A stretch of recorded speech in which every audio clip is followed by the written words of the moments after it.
Welcome back into the GSMC Sports Podcast, as I'm going to be giving my list here of NFL players that are due for breakout seasons in the upcoming year. And we're going to be just bouncing around the league here, starting with some position players.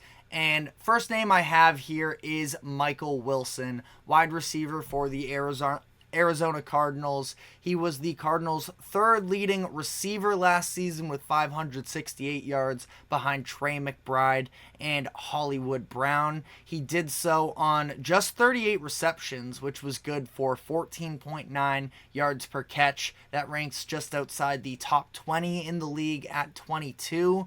And Hollywood Brown is now out in Arizona. That being said, he is going to be replaced with almost a more reliable wide receiver one in Marvin Harrison Jr., at least in my opinion. And, Hollywood, you look at, obviously, he's a big name, former first-round selection, but wasn't all that convincing of a number one. He had just 51 catches on 101 targets, so 50 incompletions looking to him. And I think that Marvin Harrison Jr. is going to be a better pro on day one than Brown was for the Cardinals last season. And another thing that is sort of going in, I think that's an advantage for Wilson, who may be better suited as a number two. Wilson was a day two pick in last year's draft and never really was seen as somebody who can put a franchise on his back from a receiver standpoint, but I think he is an incredible supplementary talent, and I'm looking forward to seeing how him and Marvin Harrison Jr. are able to mesh. And not just that, but also with Kyler Murray actually playing the full year this time around, I am looking to see whether or not he can develop a rapport with him. And, I think that Wilson probably, it looked a little bit uncomfortable with him and Kyler when that experiment first started up last year, but now with a full training camp and a full season ahead of them, knock on wood, from the perspective of Kyler Murray, that we're going to see Wilson's numbers go up this year, and think that he can be a real contributor as this Cardinals team is sort of looking to retool and see what they actually have offensively with both Murray and the other additional skill position players on their roster. Got a couple other skill position players here. Dalton Kincaid, tight end out of Buffalo. He is, like I just mentioned, one half of a potential incredible two-man tight end duo. And when you look at Kincaid, I thought he was pretty underutilized for a lot of last season. Now, ultimately, he was able to, have 91 targets on the season as a whole, caught 73 passes, 673 yards.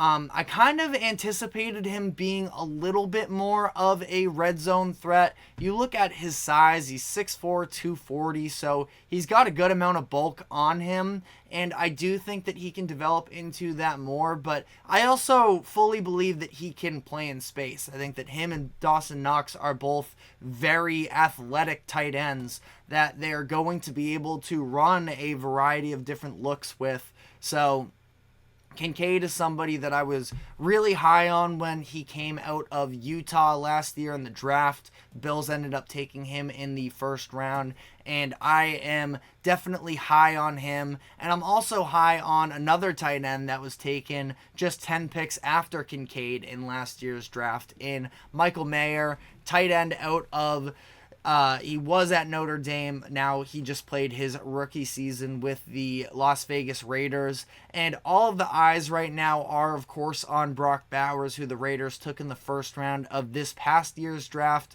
But Bowers is somebody I feel like the Raiders are going to be able to line up anywhere.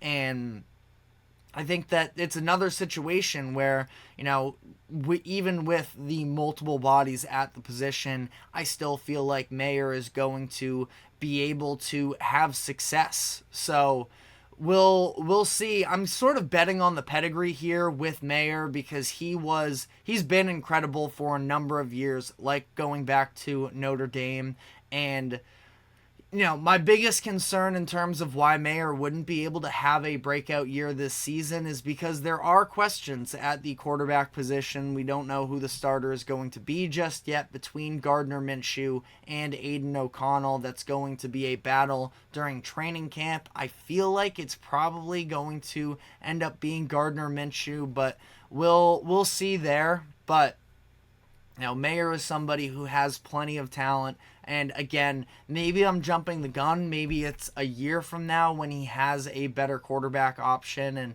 there is also a chance that Bowers sort of just, eats up all of Mayer's real looks. But I think that they can coexist and they can both thrive on that note as well. Now, some defensive players here. I have Kyler Gordon of the Chicago Bears. There are a lot of really promising defenders on the Bears defense, and that's something that I did not expect to be saying when I was looking at the Bears a year ago today.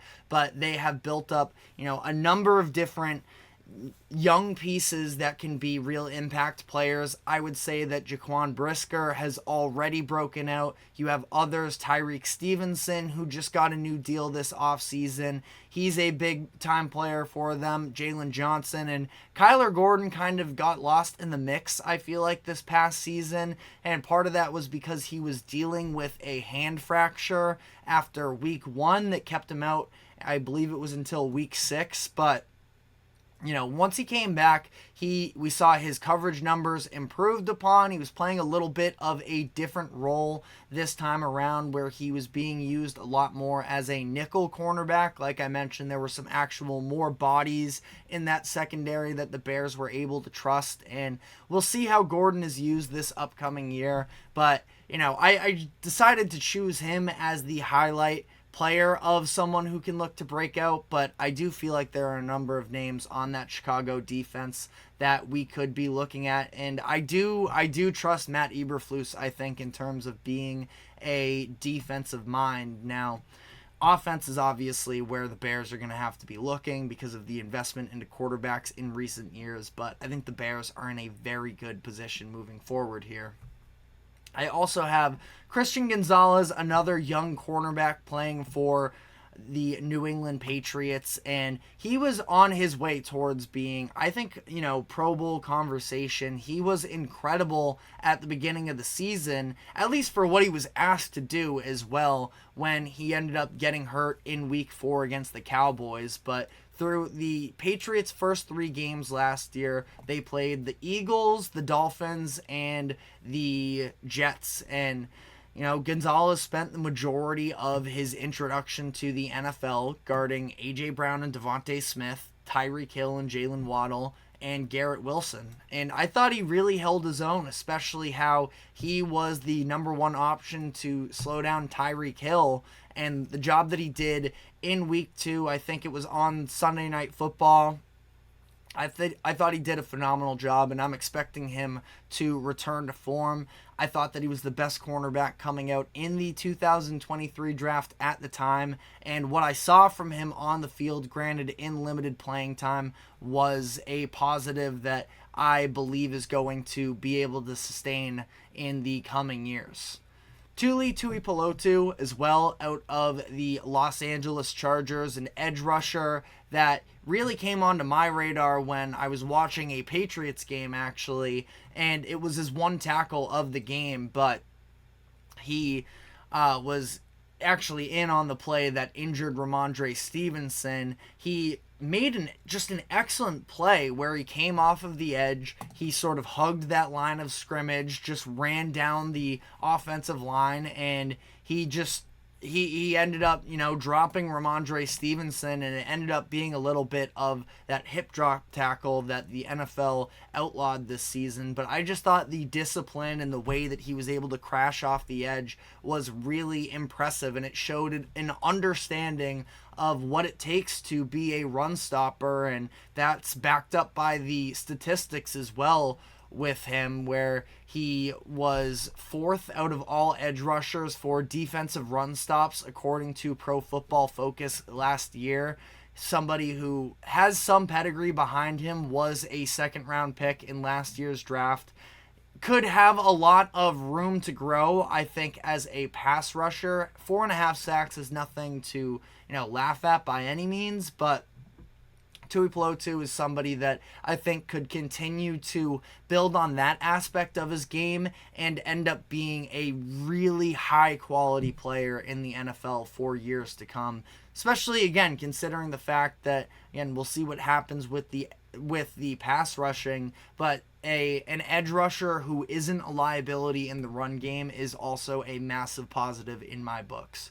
Now, I have some final names here that I feel like they already have broken out a little bit over last season, so we'll run through some quick ones here.